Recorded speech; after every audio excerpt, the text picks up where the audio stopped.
नमस्कार दोस्तों, स्वागत है आपका आपके अपने यूट्यूब चैनल एसएल टीच में। दोस्तों आज के इस वीडियो में आपके लिए पूरा फुल सॉल्यूशन लेके आया हूँ क्लास 12th सब्जेक्ट अर्थशास्त्र का। दोस्तों इस वीडियो में आपके सभी क्वेश्चंस का आंसर दूंगा, ऑब्जेक्टिव टाइप के भी और वैसे भी जितने क्वेश्चन हैं आपके 22 पूरे के पूरे 22 क्वेश्चन का जो है सॉल्यूशन इस एक ही वीडियो में दे दूंगा। तो इस वीडियो में आप जो है अंत तक बने रहें और अगर आपने अभी तक चैनल को सब्सक्राइब नहीं किया तो चैनल को सब्सक्राइब जरूर कर दें और साथ में बेल आइकन दबाना ना भूलें, जिससे कि अब जब भी हम कोई न्यू वीडियो अपलोड करें तो उसका नोटिफिकेशन आप तक पहुंच सके। तो चलिए इस वीडियो को स्टार्ट करते हैं। दोस्तों इसमें सबसे पहला क्वेश्चन आप देख सकते हैं सही विकल्प। तो अब मैं आपको डायरेक्ट दोस्तों आंसर्स बताने जा रहा हूं, तो चलिए इस आंसर देखते हैं। तो सबसे पहला क्वेश्चन था दोस्तों सही विकल्प का चयन कीजिए, ठीक है। तो उसके सॉल्यूशन कुछ इस प्रकार है, आप देख ही सकते हैं। तो पहले का आंसर है पूंजीवादी, दूसरे का आंसर है सूक्ष्म सूक्ष्म अर्थव्यवस्था। इसके बाद दोस्तों थर्ड का आंसर है विज्ञापन तथा विक्रय लागत, ठीक है, विज्ञापन तथा विक्रय लागत। इसके बाद दोस्तों थर्ड का आंसर है वस्तु की मांग बराबर वस्तु की पूर्ति और पांचवे का है पूर्णतया बेलोचदार। चलिए सेकंड क्वेश्चन पर आते हैं जिसमें आपसे पूछे गए थे दोस्तों सेकंड क्वेश्चन सेकंड नंबर के क्वेश्चन के आंसर्स मैं आपको इसमें बताता हूं। तो सेकंड क्वेश्चन में थे रिक्त स्थान दोस्तों, जिसमें आपसे पूछा गया है पहले का आंसर है दोस्तों आर्थिक क्रिया, ठीक है, पहले का, और दूसरे का है सीमांत, ठीक है। तीसरे का आंसर है दोस्तों तीसरे का आंसर यहाँ पर है दोस्तों स्थायी एवं परिवर्तनशील। चौथे का है मांग कौमा पूर्ति, ठीक है, इसमें दो रिक्त स्थान है तो पहले में मांग भरना और दूसरे में पूर्ति। और पांचवे का है दोस्तों संतुलन कीमत।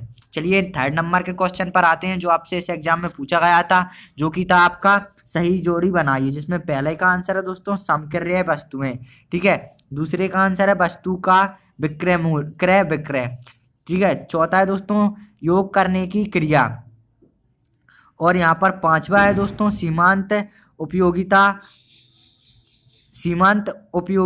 का योग, ठीक है। तो जो बचता है वो दोस्तों अवास्तविक, वो तीसरे का आंसर हो जाएगा। तो इसका आंसर हो जाएगा दोस्तों अवास्तविक मान्यताओं पर आय, क्या हो जाएगा अवास्तविक अवास्तविक मान्यताओं पर मान, तीसरे का आंसर हो जाएगा। इसके बाद दोस्तों चौथे क्वेश्चन पर आते हैं जिसमें आपसे पूछे गए थे सत्य असत्य, जिसमें दोस्तों पहला असत्य है, दूसरा सत्य है, तीसरा सत्य है, चौथा सत्य है और पांचवा सत्य है। तो ये थे आपके सारे सत्य असत्य। इसके बाद दोस्तों नेक्स्ट पर आते हैं, तो इसमें है दोस्तों पांचवें क्वेश्चन का आंसर, जिसमें आपसे पूछा गया है कि आर्थिक क्रिया क्या किसे कहते हैं। ये पांचवे का अथवा का आंसर है दोस्तों, ठीक है, जिसमें आपसे पूछा गया था कि आर्थिक क्रिया किसे कहते हैं। तो इसका आंसर है दोस्तों उस क्रिया को आर्थिक क्रिया कहते हैं जिसका संबंध मानवीय आवश्यकताओं को संतुष्ट करने के लिए सीमित साधनों के उपयोग से होता है। इसके बाद दोस्तों नेक्स्ट छठवें क्वेश्चन पर आते हैं, जिसमें आपसे पूछा था व्यष्टि अधिकार अर्थशास्त्र क्या है। तो इसका आंसर है दोस्तों वह अर्थशास्त्र जिसमें व्यक्तिगत स्तर पर आर्थिक समस्याओं का अध्ययन एवं विश्लेषण किया जाता है, विशिष्ट अर्थशास्त्र कहलाता है, जैसे एक व्यक्ति, एक परिवार, एक इकाई, एक उत्पादक आदि।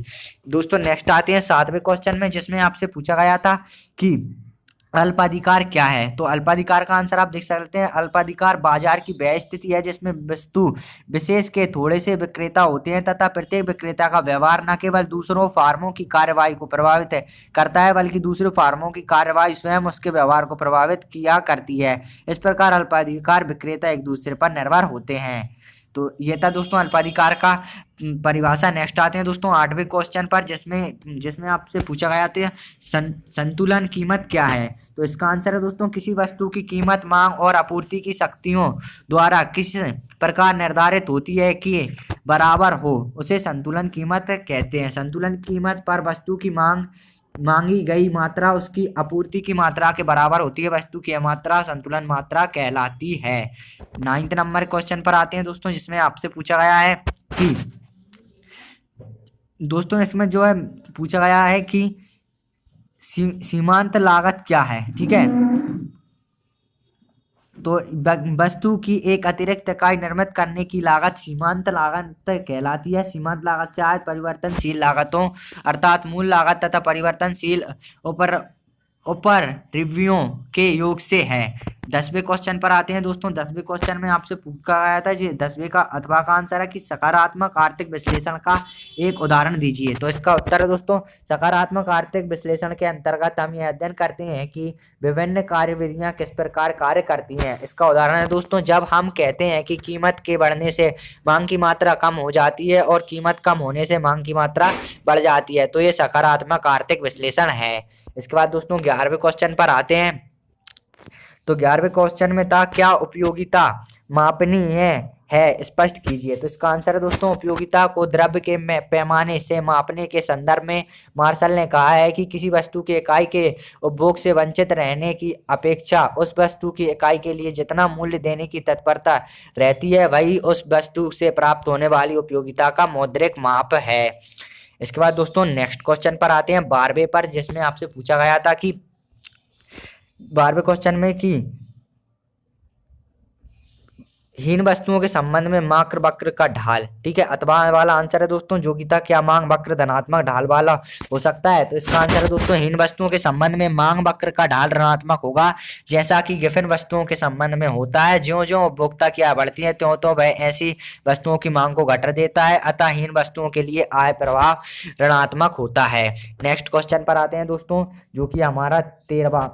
तो दोस्तों इसमें 13वां नहीं का आंसर मैं नहीं दे पाया हूं, तो 13वां क्वेश्चन आपको सॉल्व कर लेना। उसके सॉरी दोस्तों 13वें का भी है, तो यहाँ पर ये रहा 13वें क्वेश्चन का आंसर। आप देख सकते हैं कि परिवर्तनशील लागत के दो उदाहरण। तो परिवर्तनशील लागत के दो उदाहरण हैं कच्चे माल का मूल्य और श्रमिक की मजदूरी। इसके बाद दोस्तों 14वें क्वेश्चन पर आते हैं। तो 14वें क्वेश्चन के अथवा वाला था कि एकाधिकार कीमत निर्धारक क्या है। तो बाजार में अकेला उत्पादक एवं विक्रेता होने के कारण एकाधिकार अपनी वस्तु की कीमत स्वयं तय करता है। दूसरे शब्दों में एकाधिकार कीमत और उत्पादन दोनों को निर्धारित कर सकता है, किंतु एकाधिकार कीमत और उत्पादन दोनों को एक समय में एक साथ निर्धारित नहीं कर सकता है। इसके बाद दोस्तों नेक्स्ट क्वेश्चन पर आते हैं, जो कि है हमारा 15वां क्वेश्चन, ठीक है। तो जिसमें पूछा गया है कि मांग में कमी से कीमत कैसे प्रभावित होती है। तो इसका आंसर है दोस्तों जब मांग में कमी पूर्ति में कमी से कम होती है, इस स्थिति में मांग में कमी का प्रभाव पूर्ति में कमी के प्रभाव से कम होता है, अतः इस स्थिति में संतुलन कीमत पहले से बढ़ जाती है जबकि संतुलन मात्रा पहले से कम हो जाती है। इसके बाद दोस्तों नेक्स्ट क्वेश्चन आता है 16वां, जिसमें आपसे पूछा गया है कि साधन कीमत निर्धारण व्यक्ति अर्थशास्त्र के क्षेत्र में आता है क्या। तो इसमें दोस्तों मेन वजह कि कीमत सिद्धांत के विश्लेषण में सहायक व्यशिष्ट अर्थशास्त्र के द्वारा कीमतों के सापेक्षिक ढांचे के अध्ययन में मदद मिलती है, अर्थात विशिष्ट वस्तुओं व सेवाओं का मूल्य निर्धारण तथा उत्पत्ति के विशिष्ट साधनों का वितरण, जो अर्थशास्त्र का सबसे महत्वपूर्ण विषय का अध्ययन है, केवल विशिष्ट अर्थशास्त्र द्वारा ही संभव है। इसके बाद दोस्तों नेक्स्ट क्वेश्चन